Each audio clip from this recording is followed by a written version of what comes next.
next coming weeks, I'm going to generate several plots, which are compressor ratio versus Mach number, thrust versus Mach number, and specific fuel consumption versus Mach number.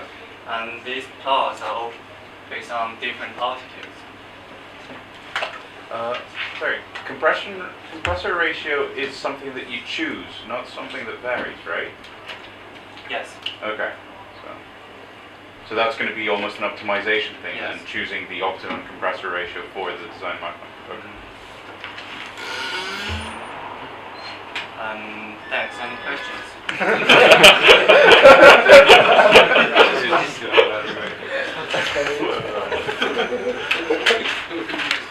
I think we covered it. So just to clarify my 2 points. So you think it's completely unfeasible to remove the propellers when you go underwater? How big are these things? How much do they weigh? Even though I don't think we can remove the propellers underwater. Because we have the return journey. Okay, well you can put them back on. It might have to do with the calibration. Okay. If they're feathering propellers, it might be angle of attack and calibrating Have them. one fixed. But you know the feathering, if you do the turbine calculation, you know you have to twist it, no matter how you turn it aside. Exactly, yeah. Yeah, but you want all of them to be properly working at the same angle, etc. Otherwise you get imbalances. The drag from windmilling is lower than the drag from keeping them stationary, is that right? Windmilling. Or not? I'm not sure. Typically you can't stop them moving is the main problem. Yeah. Windmilling is actually a bad condition. You can damage the component of the engine. The gearbox. Oh no, you would declutch the gearbox, obviously. The only way to get the zero angle of attack along the whole blade is if you let it spin when you're moving. If you want to keep your CD naught. No, but under windmilling there's still danger. Otherwise you've got a massive angle of attack at the root. Something to look at. How do we, something to look at if indeed placing them at zero is the best way of reducing drag. There's just one more. Yeah, could we have, because they prepared already, it's a bit unfair if we Might as well. push it. I'll stick around, you guys. I'm currently working on a turboprop analysis. And today I'm going to talk about the progress we have made so far. We have found a way to reduce the drag induced by the inoperative blade when it's underwater, and we have found another way to charge battery by the use of tidal power and wind turbine. And next is the placement of turboprop, which is constrained by several factors. And we have also did some research on the constant RPM and variable RPM. And last thing is the analysis of the turboprop, which is based on the cruising phase. So reduce the drag.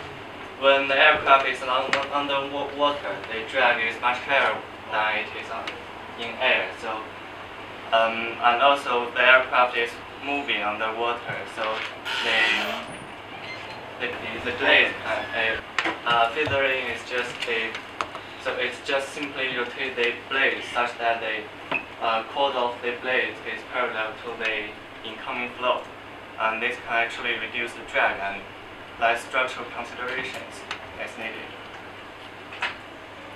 And next thing is the way to charge the battery. When the aircraft is underwater, the mass flow rate is actually pretty promising because of the high density of the water. And basically you can see from this equation it's 10 times the moving speed underwater. So I think this is a pretty promising action. And when it's during water, the propeller can actually convert into the wind turbine. But there are some problems.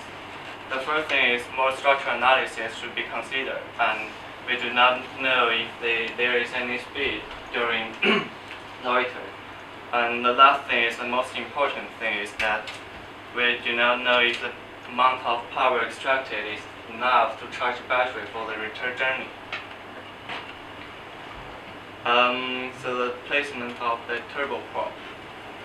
it is actually constrained by clearance, and this clearance can actually be found from the aviation regulations. And also we need to consider what if the blade breaks during the flight. So basically the primary controls should be located with respect to the propeller. And the second thing is the propeller should not be placed too close to the doors. And last thing we need to consider is the fuselage should be reinforced locally in the view of the possibility that the lumps of ice may be thrown from the propellers during flight.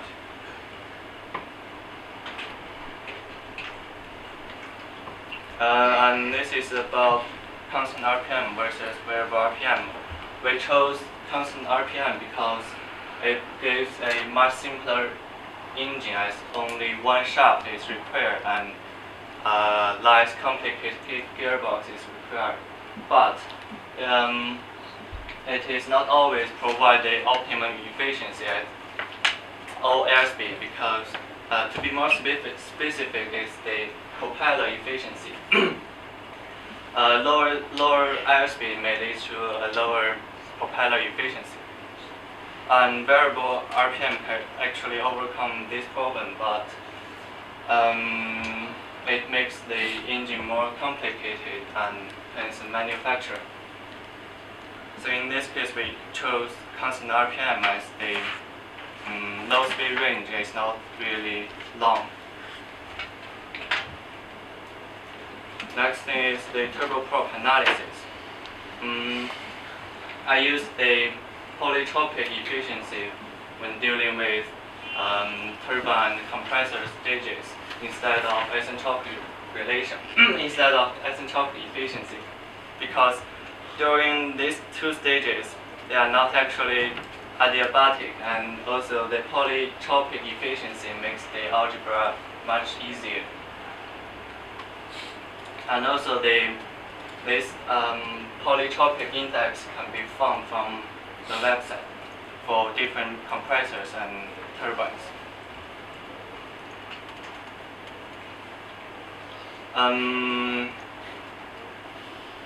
When I'm doing the turboprop analysis, I have three variables, which is compressor ratio, turbine inlet temperature, and turbine pressure ratio.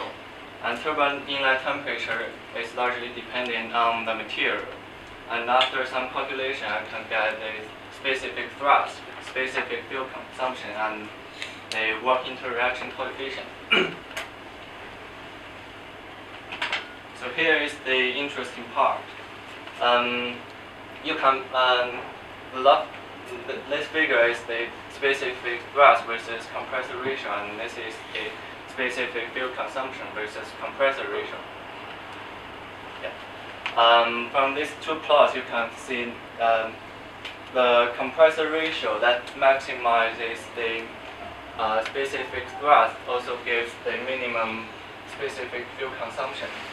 So I think this is the beautiful part of the turboprop because we do not really need to compromise something when we design the engine. And this is about the work interaction coefficient. This is the core engine work interaction coefficient versus compressor ratio, and this is the propeller work interaction coefficient versus compressor ratio. And higher turbine pressure ratio actually gives a higher core engine work interaction coefficient, but it gives a lower propeller work interaction coefficient. And this is the sum of work interaction coefficient versus compressor ratio. So basically during the cruise, the low turbine pressure ratio actually leads to the optimum performance at a given turbine inlet temperature. And these two plots are made under a given turbine pressure ratio. So unsurprisingly, higher turbine inlet temperature can provide a optimum engine performance. But as I said before, this actually really depends on the material we choose for the turbine blade, and also higher temperature also needs intensive blade cooling for the turbine. And the Bob analysis has some limitations. The first thing is it only considers the turboprop itself, so basically it's the uninstalled. I think overheated. You can wait for a while.